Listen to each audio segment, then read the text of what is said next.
Pikmon and Aki are just trying to figure out how to find, you know, places to find more situations so that way they can store bucket charges for the Game & Watch. Okay. So if you're unfamiliar with what bucket does, yep. It absorbs if you hold down B, and it has an not unintentional. It still got kept. The Game & Watch's bucket halts all momentum at all. So like when you get hit into the ground, like if you were to get hit in a sliding knockback, so like you got hit straight down and right or and left, and you hit the stage, you're able to act if you're in the air. And so what a lot of Game & Watches do is they'll hold down, they'll intentionally DI terrible in order for them to do what's called a bucket break, which allows them to just live. They don't take any horizontal momentum at all, and so they just kind of get to recover. But more importantly, when you store an energy projectile, such as PK Thunder right here, as you see Ness, or PK Fire, which is the one where he shoots the lightning bolt, right, flares up, he can actually store it, which gives him damage charges, and if he stores up to 3, he can release them, and it does a lot of damage and knockback. And Tomo just killed himself. Good job, Tomo. Way to go, buddy. Buddy redeems it by... Oh, never mind. Doesn't matter. He redeemed it by killing Joe, but then Aki said, no, Joe, or no, Joe. So, a little bit on these characters' playstyles. Aki is a very good doubles partner. He's really good at saving his opponent. He's really good at target switching, which is where you switch between opponents, which is often a very big part in dubs. Sometimes you have to let go of whole combos just so you can extend your opponent's combo or save your partner, vice versa. Pikmon usually opts to try and just go for 1v1s, but I think he's starting to kind of get into the groove of it, or at least playing with Aki he is. Aki's really good at playing around his partner.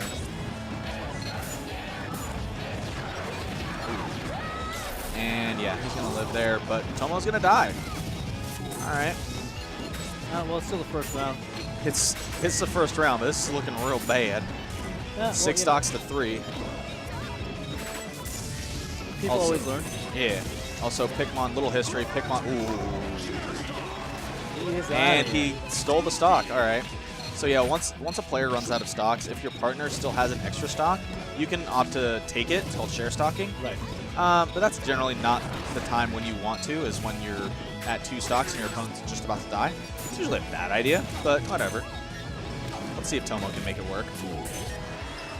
Well, that's 1. He needs 6 more, and with Peter the Cheater on the board, it's a little unlikely. Nice port priority there. Oh, and he is out of here. I wonder what it's explaining, but... Oh, I think he's explaining the interaction with the throw or Ness's throw with Game & Watch's down smash. Oh, okay, that makes sense. Yeah, so the only real place in this game where you can get a tie is like for grabs. Mm-hmm. And so the way it works is that the lower port, so player 4, so Aki, has the lowest port, which means, let me see if I can remember this. It means that he will never, like if you were to grab somebody and do his throw animation and somebody else were to come up and attack him, his victim, not him, will always get hit because he has the lower port. But on Pikmon, on the Game & Watch's end, whenever he grabs, he will always get hit and not his victim. Because he has the highest? Because he has the highest port, that's right. Okay. And so yeah. Is that just because of the way that the system runs? Yeah, that's the way the game was designed. It's the same way in Melee. In fact, in Project M, it was created to be like that because Melee. Right. And so yeah. And that's why in doubles, it matters a lot more that one team has the port 4 and the port 1, so that way you have one player that has the best port and the worst port, and then you have the other team that has 2 pretty good ports, but they still beat port 1. Right. Okay, yeah. That makes sense. A lot of technicality to this. Yeah, no, this is a big game. It's really, there's a lot to learn. That's what I love about this game. There's so much to learn. And there's a lot of viable characters and a lot of semi-viable characters, depending on how far you want to take the game. Right. I mean, shoot, our number 6 plays literally the worst character in the game, and he's on the PR. Oh, wow, shoot. Yeah. Shout out to Kick. Hot, nasty ESS Kick. right, going to Pokemon 2.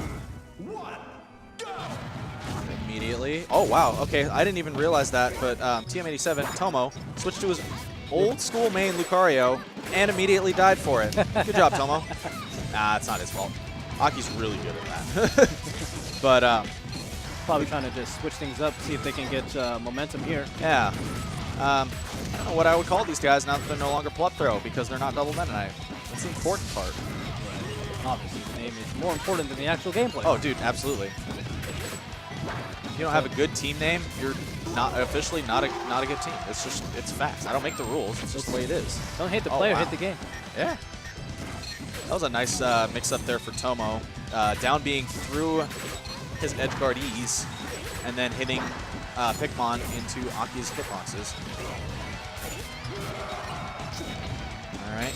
Things seem, oh, I was about to say things seem a little bit even. A little bit even until you look at the stock count.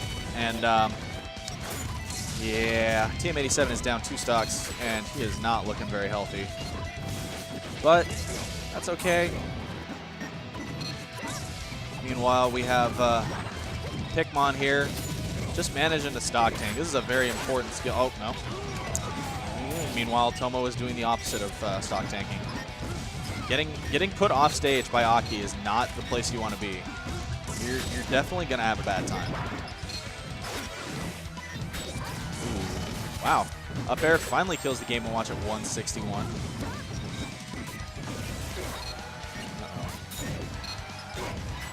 Oh wow, Nair into up air. Good volley there from blue team. And suddenly it is 6 stocks to 2. This is looking real bad for Plup Throw here. But it's a best of 5, so they have at least one more game to figure out if this is better or worse. And it's looking a little worse. I'm not gonna lie. Yeah. So maybe they can pull a third character out of their sleeves, and maybe that will be it. Tomo doesn't have a third character, not to a competent level. I don't know. They seem to be doing okay with keeping them apart. The problem with that, though, is that means that they have to win neutral and then start edge guarding. But like, that's just really hard against these two. They're really good at this game. Up air somehow didn't kill. Oh, but yeah, Joe's dead. There it is. Game. All right, game 2. On to game 3.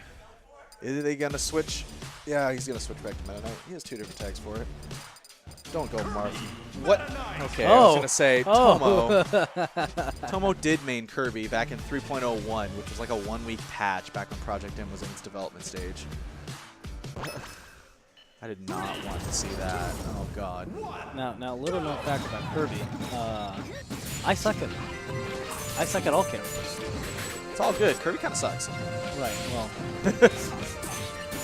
I don't know if I told you this, but my skill at this game can be summed up in one statement. Yeah. I can't recover with Kirby. It's all good, dog. It just takes a little bit of practice. Oh, a lot of practice. I've been playing this game a long time, and I suck. Everyone says that. Yeah. Everyone says that. Yes, because this is a hard game, dude. It's the one. Fun fact, I think I've actually been playing longer than every character or every player on this screen. And I also think the collective amount of times I have beaten all of these players is single digits, with the exception of Aki, where it is a collective 0. I mean, it's still a single digit, but you know, it's a neutral number. Yeah. All right, so Pikmon has a 2-charge bucket right now. That is pretty much enough to kill at early percent. I think Jigglypuff rest. Probably a little bit weaker, but not weak enough to where it doesn't matter. Meanwhile, Peter running a train there on, I think that was Qtip? No, it was Tomo. I don't know. Meta Knights, they all look the same. Oh, and that's dead Qtip. Well, maybe they can pull it out. Ooh, nice re-grab there. Okay, so fun fact about Meta Knight's cape. Obviously, it's a big kill move.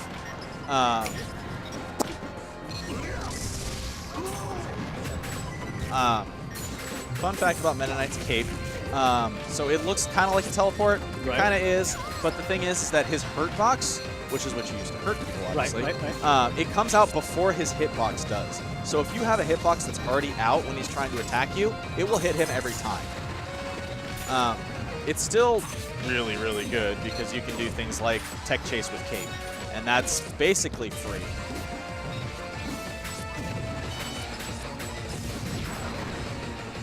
Oh, and quickest share stock of Tomo's life. Yeah, things seeming to be going red team's way. It's a lot closer. They're pulling it back.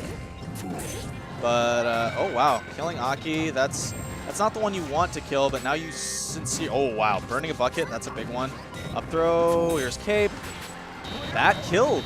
Wow. And suddenly Aki's going to have to make this comeback. I mean, this is not a good matchup for Ness, and but if anybody can do it, it's Aki. We may get to see another game of club throw before they get knocked into losers.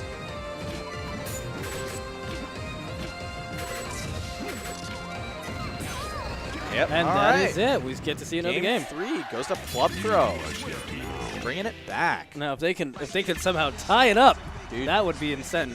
club throw reverty 30? No way. I don't believe it. Let's see if miracles happen. Miracles are born on Meta Knight. Although then again, they don't call him Peter the Cheater for nothing. Right. Everyone loves hearing the story, but at a regional in NorCal known as Fair and Balanced, Peter here had to play the number 3 player at the time, Sosa, and proceeded to hit him with the 9 hammer 5 times in one set. Oh my God! And that is insane. To explain how Game & Watch's hammers work, you throw the hammer out, you get 1 of 9 numbers, but 9 being the hardest to get. well, no, it's all random, sort of.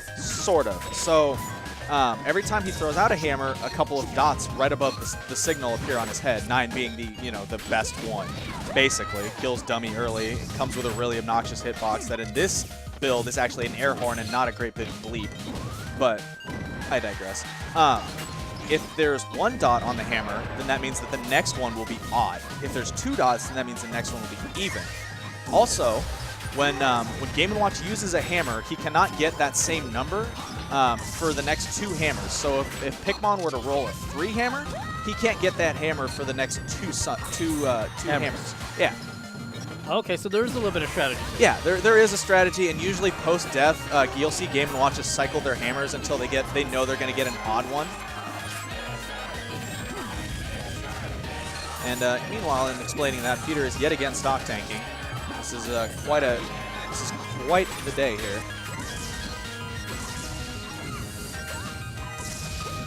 I don't know when Cameron here on chat told me this, but Roy not being honest. I don't know what you're talking about, Cameron. Roy is definitely an honest low tier, unlike Marth, who is a dishonest low tier. Fun fact. In truth, though, nobody in this game's honest. This game's all bullshit. It's awesome.